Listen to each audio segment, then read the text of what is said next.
রাজধানী টেলিভিশনের নিয়মিত আয়োজন ব্রিট রবিন এক্সপ্লেইনে আপনাদের প্রত্যেককে স্বাগত জানাচ্ছি এবং দর্শক আপনারা যারা প্রথম পর্ব অর্থাৎ গত পর্ব যারা দেখেছেন তারা নিশ্চয়ই জানেন যে আমরা আসলে আইন প্রণয়নকারী কারা, তাদের কি ভূমিকা হওয়া উচিত, তারা আসলে কতটা যোগ্যতা সম্পন্ন হতে হবে সেই আইন প্রণয়ন করতে হলে সেই বিষয়গুলো নিয়ে আমরা আপনাদেরকে জানাবার চেষ্টা করেছি।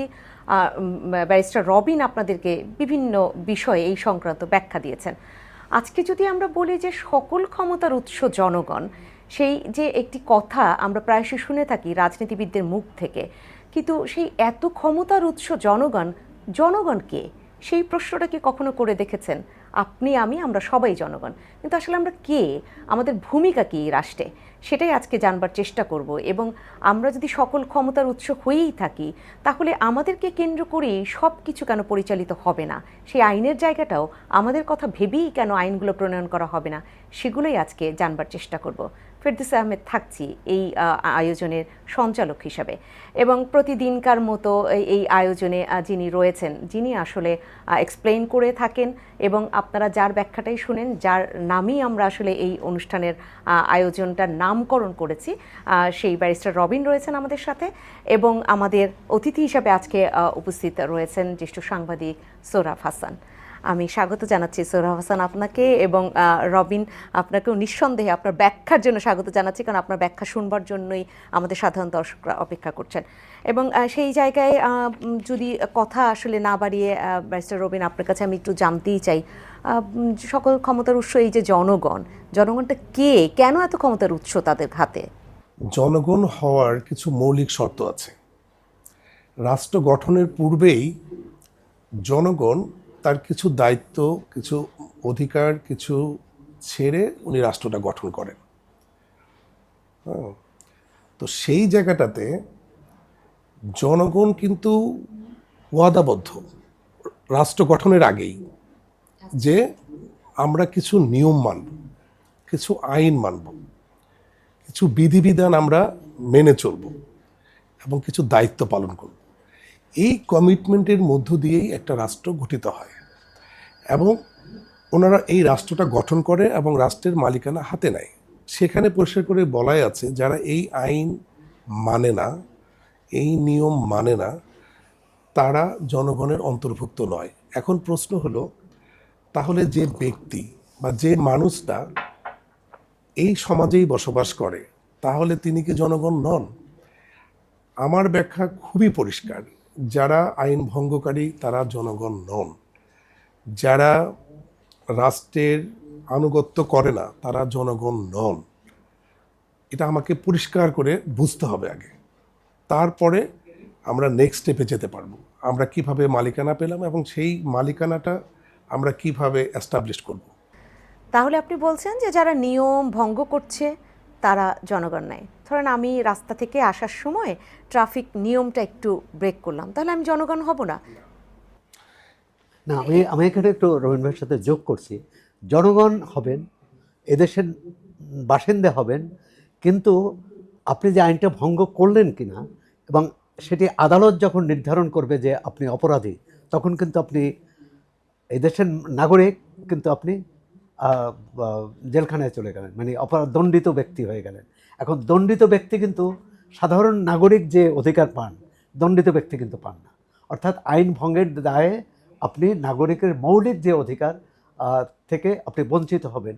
যেমন আমাদের এখানে সংবিধানে আছে যে যদি কোনো নাগরিক নৈতিক স্খলনের দায়ে 2 বছরের বেশি 2 বছর বা তদূর্ধ্ব দণ্ডভোগ করে, তাহলে তিনি নির্বাচন করতে পারবেন না, নির্বাচনে প্রতিদ্বন্দ্বিতা করতে পারবেন না। এক্ষেত্রে কিন্তু এই জনগণের বা নাগরিক অধিকার কিন্তু খর্ব হলো। এটাই বোধহয় রবীন্দ্র ভাই বলতে চেয়েছেন। আমি একটু সহজ করে বলি। জনগণ একটা সামষ্টিক শব্দ। এটা 18 কোটি মানুষকে যদি আমি একত্র করি তাহলে তারা জনগণ। এবং এই জনগণ হওয়ার যে মৌলিক শর্ত, সেই শর্তের মধ্যে সে আইন মান্যকারী, সে সৎ, সে রাষ্ট্রের প্রতি অনুগত এবং রাষ্ট্রের কল্যাণে নিয়োজিত। কয়েকটা জিনিস আমাকে আগে বুঝতে হবে।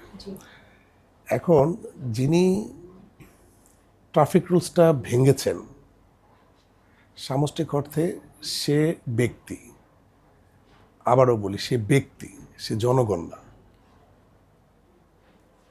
অপরাধ করে ব্যক্তি, জনগণ না। এই জনগণের অংশ হওয়াটা খুব কঠিন। আমরা এই যে জনপ্রতিনিধিদেরকে নিয়ে এত কথা বলছি, যেটা ধরেন ইউকেতে খুব বেশি প্রচলিত, যে উনি জনপ্রতিনিধি হবেন, উনি তো এর আগে উনি জনগণের পার্ট হবেন।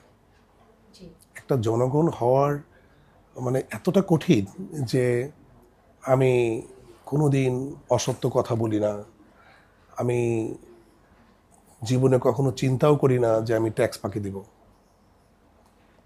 মানে ট্যাক্স ফাঁকি দিব দূরের কথা, আমি চিন্তাও করি না। এটা হলো একটা বিষয়।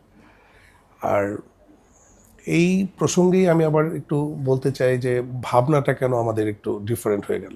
আমি যেমন আইনজীবী, আমাদের এই প্রশ্নটা উঠেছিল এতটা জটিল যে আমি ট্যাক্স দেই না। আমাদের লয়ারদের মধ্যে অনেকে আছে দৈনিক 1 কোটি টাকা ইনকাম করে, তাদের 30 লক্ষ টাকা ট্যাক্স দেওয়ার কথা, তারা দিচ্ছে না। এখন এই যে 30 লক্ষ টাকা যে ট্যাক্স দিচ্ছেন না, এই টাকাটার মালিককে? জনগণ, ব্যক্তি না, কিন্তু জনগণ মালিক। যে জনগণ রাষ্ট্রের মালিক, তার হক হচ্ছে ওই 30 লাখ টাকা। ওই 30 লাখ টাকা দিয়ে সে কি করবে? একটা অসুস্থ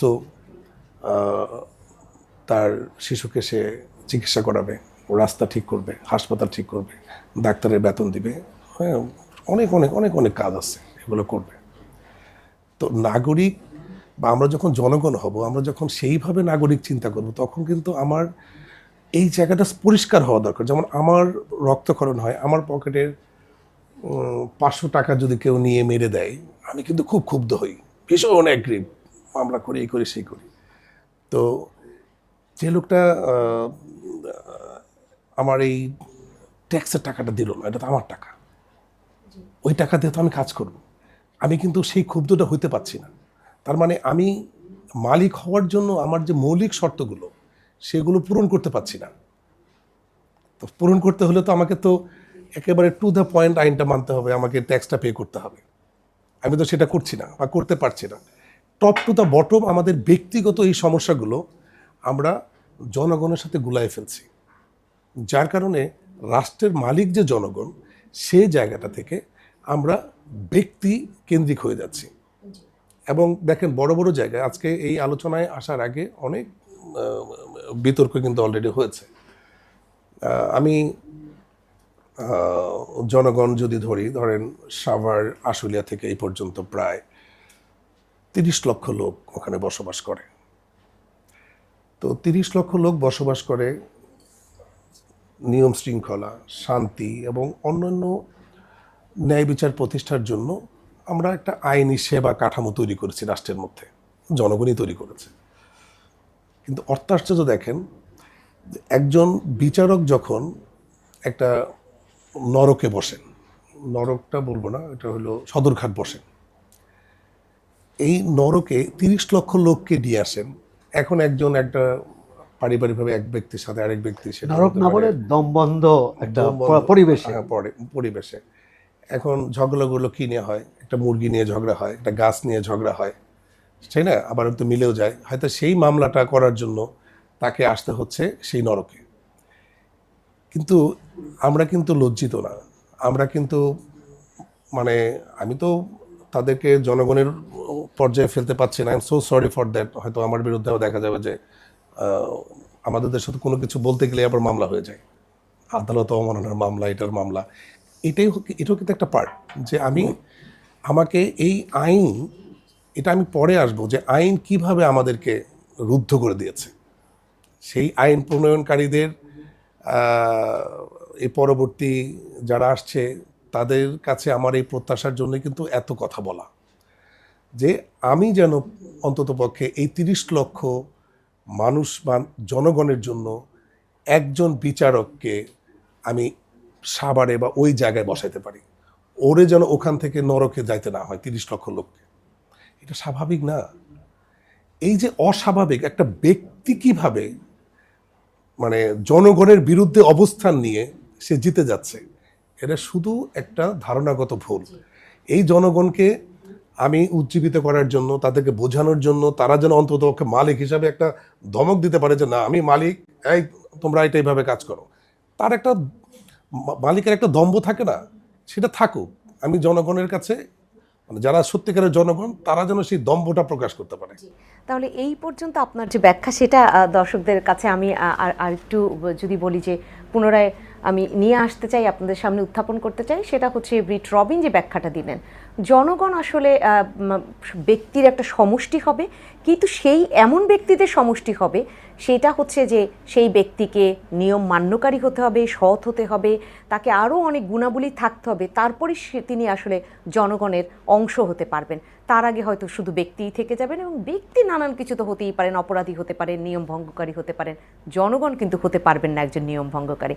কিন্তু আমি এই পর্যায়ে সোহরাব হাসান আপনার কাছে একটু শুনতে চাই, যে ব্যাখ্যাটা ব্রিট রবিনের কাছ থেকে আমরা পেলাম, সেই ব্যাখ্যাটাকে আমাদের এখন বাংলাদেশের প্রেক্ষাপটে যদি আমি সামনে এখানে রেখে দিই, যে এটা বাংলাদেশ, এখানে আমি এই ব্যাখ্যাটা রেখে দিলাম, জনগণ খুঁজে পাওয়া যাবে? খুঁজে তো পেতে হবে। এবং ব্রিট রবিন যে ব্যাখ্যা দিলেন সেটি কিন্তু আধুনিক উন্নত ব্যাখ্যা, যৌক্তিক ব্যাখ্যা। রাষ্ট্র প্রতিষ্ঠা করতে চাই তাহলে কিন্তু এই ব্যাখ্যা নিতে হবে।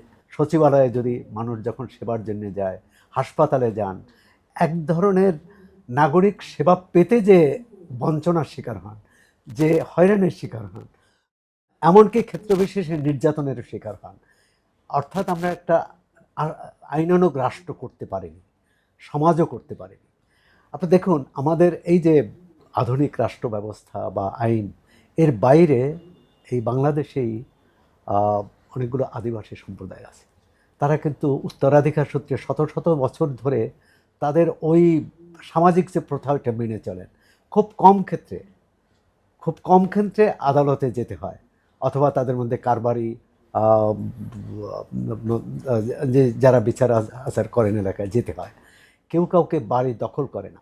এবং বাঙালি যাওয়ার আগে পার্বত্য চট্টগ্রামে কেউ দরজা দিতেন না চুরির জন্যে, মানে এসের জন্য, শীতের জন্য দিতে পারেন, রোদের জন্য, কিন্তু চুরির জন্য চোর আসতে পারে এই আশঙ্কা ছিল না। সুতরাং আমরা এটা তারা করতে পেরেছে। যখন রাষ্ট্র তদন্তকারী কর্মকর্তা তার বিরুদ্ধে কোনো চার্জশিট জমা দিবেন এবং বিচার প্রক্রিয়া শুরু হবে, তার আগে অন্য একটা 164 ধারায় অবশ্য জবানবন্দি দিতে পারে আসামি, কিন্তু 161 ধারায় দিতে পারেন না। আরেকটি হচ্ছে 154 ধারা, তাই তো, সন্দেহভাজন। রাষ্ট্র আপনাকে মনে করলো যে আপনি বোধহয়, প্রথমত হচ্ছে আপনি এটা করতে পারেন, আপনি করার চিন্তাও করতে পারেন, মানে করতে হবে না, আপনি করার চিন্তা করতে পারবেন। এটা যদি রাষ্ট্র মনে করে তাহলে আপনাকে আইনানুগ ব্যবস্থা নিতে পারবে, আপনাকে বিনা ওয়ারেন্টে আপনাকে ধরে নিয়ে যেতে পারবেন। তো এই যে আইন, এর বিরুদ্ধে বিদ্রোহ করা, আমি বলবো যে নিশ্চয়ই রবিন ভাই ব্যাখ্যা করবেন যে এই আইনের বিরুদ্ধে বিদ্রোহ করা কিন্তু অন্যায় না। সেই ব্যাখ্যাটাও আসলে আমাদের জানা দরকার, এবং ব্যাখ্যা জানার জন্য আমি ব্রিট রবিন আপনার কাছে আবারও ফিরি। রাষ্ট্রের মালিক জনগণ, আপনি এক বাক্যে মানে জনগণের সাথে পরিচয় করিয়ে দিলেন আমাদের দর্শকদের, এবং সেইখানে রাষ্ট্রের মালিক যদি জনগণ হয়, তাহলে মালিকের জন্যই, আরামায়েশের জন্যই তো নিয়ম বানাবে। কিন্তু তাহলে রাষ্ট্রে এমন কি নিয়ম বানানো যে জনগণের, মানে মালিকের আরামায়েশের পরিবর্তে তাদের আরও কষ্ট হয়ে গেল? ব্যাখ্যাটা নিঃসন্দেহে শুনবো, কিন্তু তার আগে আমরা ছোট্ট একটা বিরতি নিয়ে আসি, যাতে আমাদের মস্তিষ্কেও এই ব্যাখ্যাটা ভালোভাবে গেঁথে রাখতে পারি। আগের ব্যাখ্যাটা এতক্ষণ আমরা একটু অ্যাবজর্ভ করে নিই। আর রয়েছেন আপনারা দর্শক, আমরা নিঃসন্দেহে আবারও ফিরবো ব্রিট রবিন এক্সপ্লেইনে, ছোট্ট একটা বিরতি শেষে। সাথে থাকবেন।